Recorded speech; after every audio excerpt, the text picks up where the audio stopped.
The day humanity dropped its smile, the galaxy trembled. For nearly 200 years, humanity's role in the Galactic Compact had been defined by one thing: patience. They were the diplomats of the stars, the endlessly polite mediators who stitched peace between bitter rivals. When a border dispute erupted, it was human ambassadors who were called. When famine struck an underdeveloped world, it was Earth's ships that arrived first, filled with food, medicine, and soft-spoken aid workers. And always, always they smiled, no matter the insult, the betrayal, the backhanded trade deal. Humans answered with diplomacy and restraint.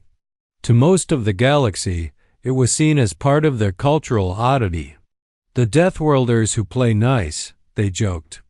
But behind the laughter, many of the more powerful species saw that smile as weakness. None more so than the Zarn Dominion. The Zarn had ruled sectors of the galaxy with brute force and intimidation. Their diplomats strutted like warlords. Their council representatives spoke in threats veiled as offers. When they met the humans, they saw only softness, open palms where they expected clenched fists. Ambassador Kevel of the Zarn took special delight in goading the Terrans during council proceedings. During a session debating humanitarian support for the collapsing mining colonies on the edges of Zarn space, Earth offered to send a relief fleet. Kevel, in full ceremonial armor, stood and spit at the feet of Ambassador Leon of Earth. "Do not bring your sickness to our soil," he snarled. "Or is it pity you offer, ape? We are not one of your dying pets." The chamber fell silent. All eyes turned to the human. Ambassador Leon simply bent, cleaned her boot with a handkerchief, and stood tall. Her expression was calm. Her voice was firm but diplomatic. "You misunderstand. We don't offer pity. We offer compassion. There's a difference." And then she smiled. That smile traveled through every report and every transmission the Compact shared. It became a joke among the Zarn and other dominant species. The smile of the Terran, they called it, the grin of those too afraid to bare teeth. But while others mocked, Earth kept giving. They deployed engineers to collapsing space stations, sent water-purifying nanotech to drought-ravaged planets, and even helped rebuild 2 war-torn Zorak moons, despite the Zorak having once enslaved a human colony 2 generations prior. Humanity's mercy was legendary, their generosity unmatched. And yet, their silence was louder than all their diplomacy, because behind every aid mission, behind every smiling diplomat and peaceful convoy, Earth kept records. They didn't forget who denied them aid during their asteroid crisis. They remembered who double-crossed them in trade. They watched who blocked votes in the Compact Council. And when the EHS Solace, a civilian relief ship carrying food, medpacks, and volunteers to a starving mining colony, entered Zarn space with full clearance and still was destroyed without warning, something broke. The footage that leaked to the public showed no threat, no aggression from the human ship. Just the sudden appearance of 3 Zarn warships and then static. No warning, no survivors. Just silence. The galaxy expected Earth to file another protest.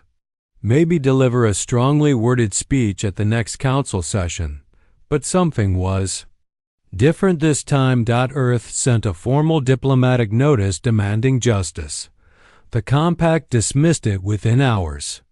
"It's an unfortunate misunderstanding," the ruling chamber declared. Ambassador Leon arrived at the next session without her usual aides, without the Terran flag pin she always wore, and most notably, without her smile. She stood alone before the galactic representatives and spoke with a voice that was no longer soft, no longer patient.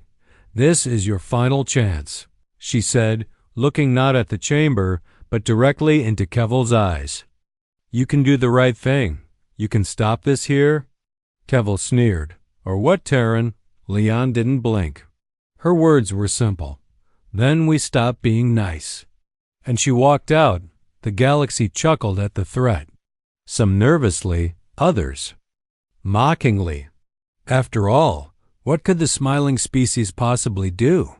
But the veteran diplomats, the few who had studied humanity's history in full, sat very, very still, because they understood something the rest had forgotten. The compact didn't take the warning seriously. After all, Earth had been nice for so long that even their threats sounded polite. Most species believed the Terrans didn't have the will or the weapons to back up their words. The prevailing opinion across council halls and media channels was that humanity would either back down, send more diplomats, or at worst, withdraw from compact aid missions in protest. But humanity didn't back down. They vanished. For 72 hours, every human embassy across the galaxy went dark. No transmissions, no open comms, no shared intel. Terran ships vanished from orbit, leaving nothing but echoes behind. Even the Terran-built AI assistant grids used by hundreds of species shut down, citing protocol lockout. It was as if Earth had inhaled and held its breath. The compact was baffled. Then it got worse. A week after the warning, the first incident struck. The Zarn outpost at Duvik 3, a military relay station surrounded by early warning satellites and anti-orbital guns, simply disappeared. No distress call, no battle. One moment it was on the star maps.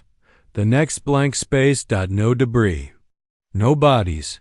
Just absence. An emergency scout ship was dispatched from a nearby Zorak fleet.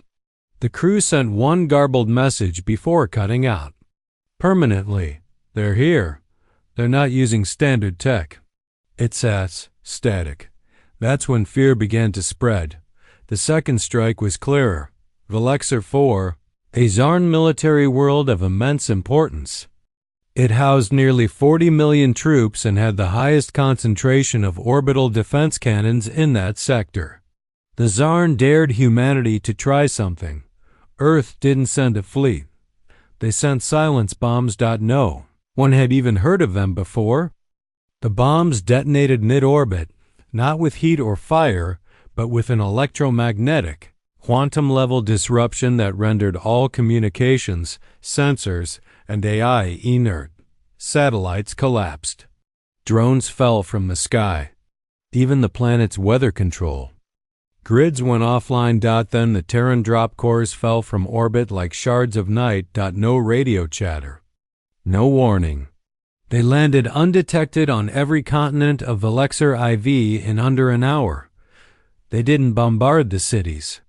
They didn't slaughter civilians. They neutralized command posts, sabotaged fuel lines, and shorted out power grids. They knew exactly where everything was. They knew exactly how everything worked. And by the next morning, the Zarn military command had surrendered. The Velexer governor's final report, broadcast galaxy-wide before Terran jammers disabled external comms, said just 5 words. They knew everything about us. And still Earth never declared war. They released a single cold statement.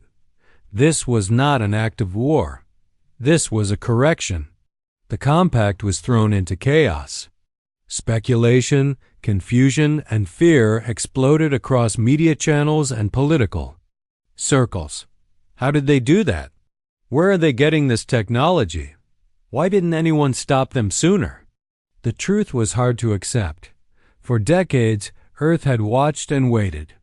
While they offered peace, they studied everyone. Every fleet signature. Every military doctrine. Every AI quirk. Every weakness. Humanity's famed curiosity had not just driven scientific progress. It had become preparation. They had quietly developed fleet platforms hidden in the asteroid belts beyond Pluto. Their ships didn't rely on standard warp routes. They bent space with dark energy fields unknown to the rest of the compact. Their armor refracted scans. Their weapons didn't emit heat signatures. Earth had built an invisible sword, and no one noticed. The worst part? They had only unsheathed the edge. Grand Marshal Hayes of the Terran Defense Command addressed the galactic networks in a broadcast. That shook every council chamber. His face was grave. His tone was even. There was no bravado, only truth. We did not ask for this. We were ignored, insulted, and betrayed. Now we act. Not to conquer, not to punish, but to ensure that no one will ever mistake our kindness again. His final words were burned into galactic memory. We smiled for as long as we could. But now we speak in a different language, one you all understand. The galaxy, long used to seeing Earth as soft-spoken, cheerful diplomats, suddenly realized what they had provoked. The species that had once brought laughter and peace had stopped smiling, and what followed was the terrifying calm before a storm none of them were prepared for. The Compact Council met in emergency session. Representatives of every species screamed over one another. Some called for sanctions. Others demanded Earth be labeled a rogue power. But beneath the political theater, there was one unspoken, shared truth on every delegate's mind. How did they do this? Earth had never showcased weapons of such precision. No fleet movements. No energy signatures. No conventional warfare. What they witnessed was surgical, silent, and horrifyingly efficient. So began the digging. As compact intelligence agencies scoured archives and spy reports, a disturbing timeline began to emerge. Decades ago, Earth had quietly ceased all major military trade with other species. They no longer sought new weaponry. Instead, they exported tech, offered humanitarian aid, and presented themselves as post-war evolutionaries. In reality, Earth had gone inward. They stopped asking for weapons because they were building their own in secret, and at a level that surpassed compact norms by centuries. Beyond Neptune, cloaked shipyards had been working for generations. Not massive armadas, but precision fleets. Small, efficient, and optimized for hit and evaporate warfare. These weren't warships by galactic standards. They were tools designed by minds trained in both peace and conflict. Compact analysts gave them a name: Whisper Fleet's vessels, invisible to radar, resistant to psionic scans, and able to traverse FTL space along unnatural vectors. No hyperspace lanes. No jump beacons. They simply appeared where needed and left before you realized they were there. And their operators? Humans bred in silence. The Terran drop corps, now known only by their call signs, had been training in underground facilities on Earth and its moon for decades. Their neural reaction times were enhanced by nanotech no one else could replicate. Their armor wasn't metallic. It was woven from phase-shift polymers that adapted to terrain, temperature, even thought patterns. These weren't soldiers in the traditional sense. They were war ghosts. What alarmed the Compact most wasn't just the tech, it was the fact that no one had noticed. In a galaxy where even minor upgrades got leaked and speculated over, Earth had achieved the impossible. They had evolved in complete secrecy. Dr. Kieran Voss, a renowned Talari military historian, summarized it best on a now viral broadcast. While the rest of us played power games, Earth studied us all. They watched our wars, our politics, our failures, and they learned. Then they built something better and hid it until it was too late for us to react. The question on every planetary news channel was now, what else are they hiding? Fear turned to paranoia. Entire sectors placed their fleets on alert. Compact members previously friendly to Earth began shutting down embassies and scrambling for defensive treaties. But Earth said nothing. They didn't send warnings. They didn't make new demands. They didn't retaliate further. Instead, they waited and watched. That silence was worse than any warhead. The few species wise enough to reflect on history began to see the pattern. For all their kindness, Earth had never forgotten its own origin. A death world of endless storms, apex predators, and extinction events. A planet where only adaptation had ensured survival. The human smile wasn't a default dot, it was a choice. One, forged through centuries of chaos, rebuilt after global wars, and sharpened through cold memories of what humanity could become if it ever stopped choosing peace. Grand Marshal Hayes, in a closed-door conversation that was later leaked, gave voice to the terrifying core of Earth's new doctrine. We spent generations hoping the galaxy would be better than the world we came from. We gave everything we had to raise the standard. But if you insist on dragging us back into the dark, then you'll meet the version of humanity we buried for a reason. The compact now stood divided.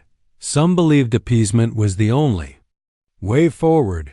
Others whispered of preemptive strikes if they could even find Earth's hidden fleet, which no one had managed to track.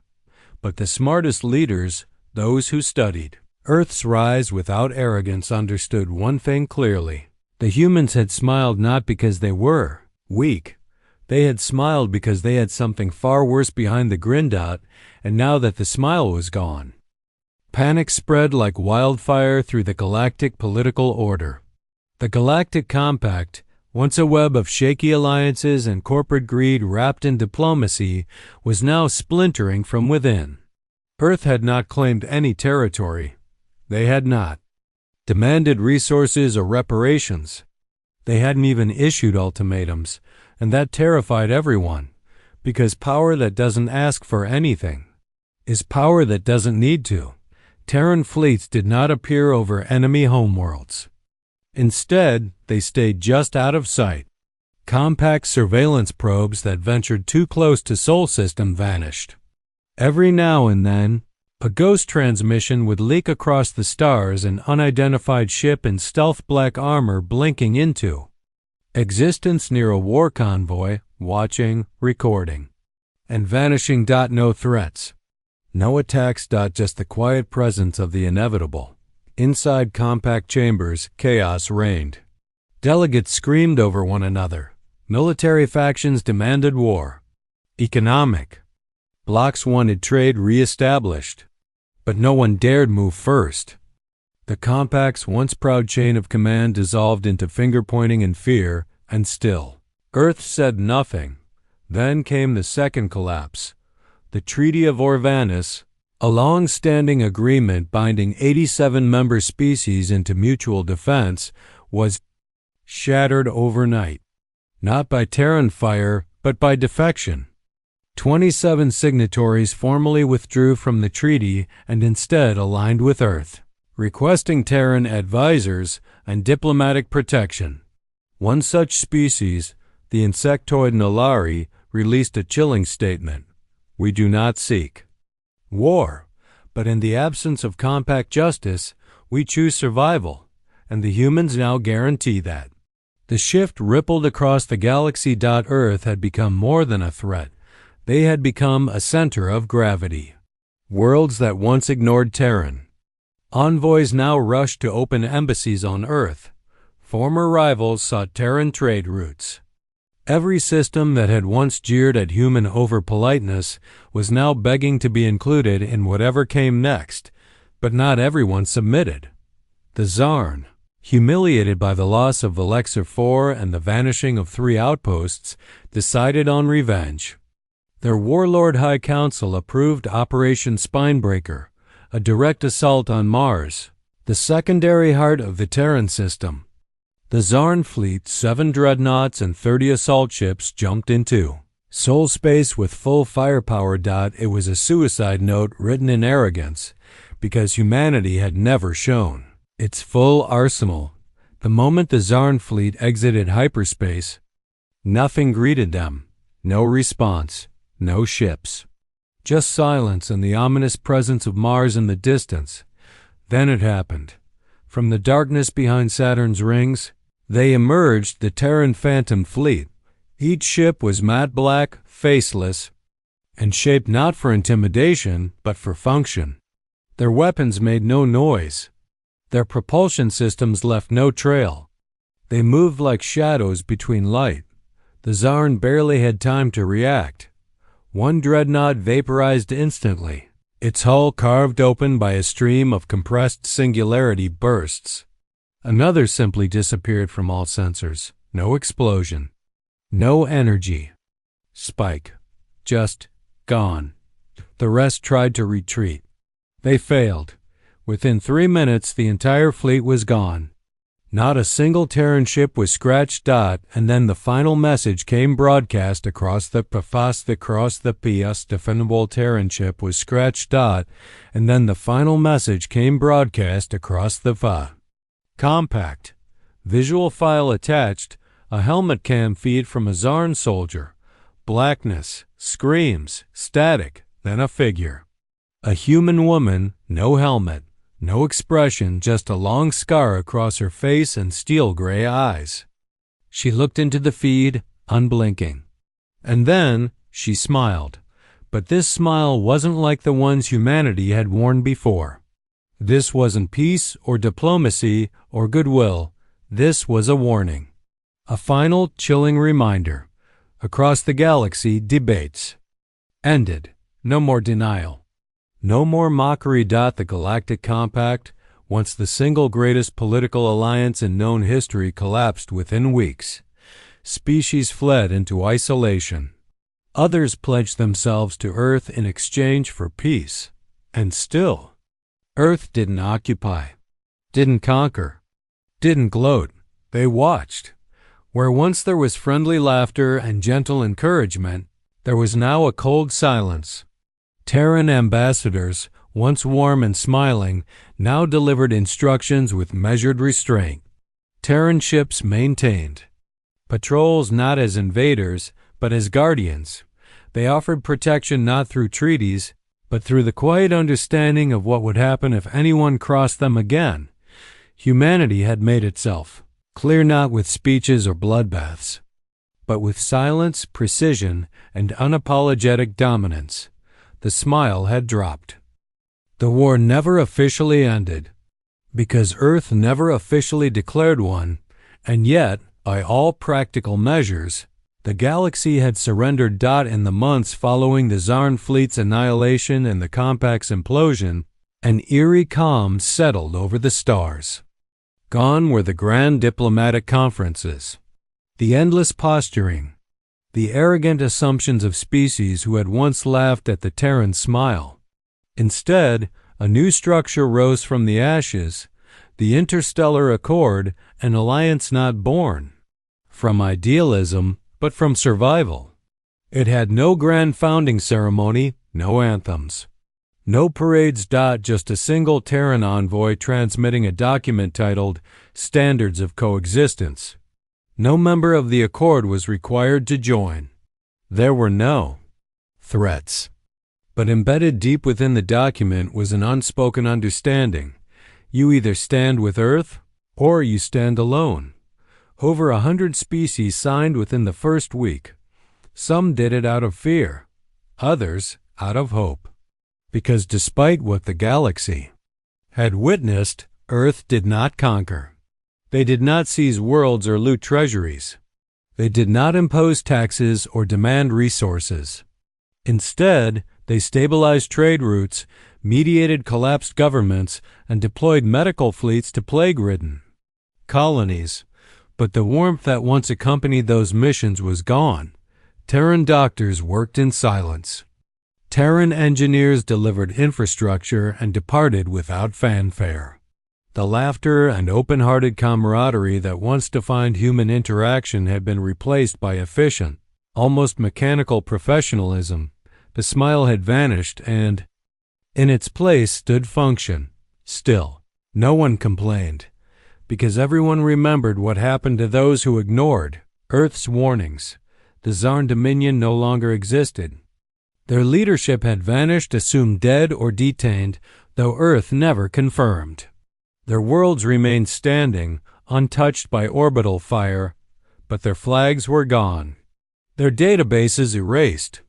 Their armies dissolved, and in their place stood only one thing: order.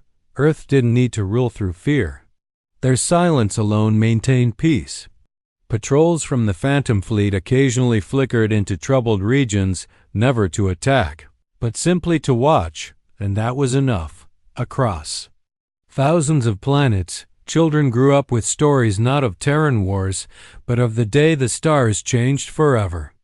They heard tales whispered in awe of silent black ships, of one-eyed Terran commanders who didn't blink in the face of fleets, and of a planet called Earth, small, blue, and home to beings who had chosen kindness for centuries. Until the galaxy taught them not to dot in time, those stories evolved into a cultural boundary. No race, no nation, no pirate fleet dared test the limits again. Those who questioned Earth's true power were reminded not with weapons, but with records uncensored. Logs of what Earth could do, what they hadn't yet done, and most importantly, what they chose not to do. Because that was Earth's greatest weapon. Not singularity bombs or silent armor. Not neural soldiers or void fleet carriers, but restraint. For centuries, Earth had operated under the belief that peace was the highest form of strength. But now, everyone else believed it too. In a quiet observatory on a neutral moon, a young Archaanian diplomat once asked the retired Ambassador Leon, now simply known as the Last Smile, a question that echoed throughout policy schools for generations. Why didn't you take control? After all that? Why not rule everything? The old human stared out at the stars, hands folded, eyes unreadable. Because we never wanted to rule, she said. We just wanted to be left in peace. We smiled because we hoped you'd return it. But we can't. Keep smiling if it gets our people killed.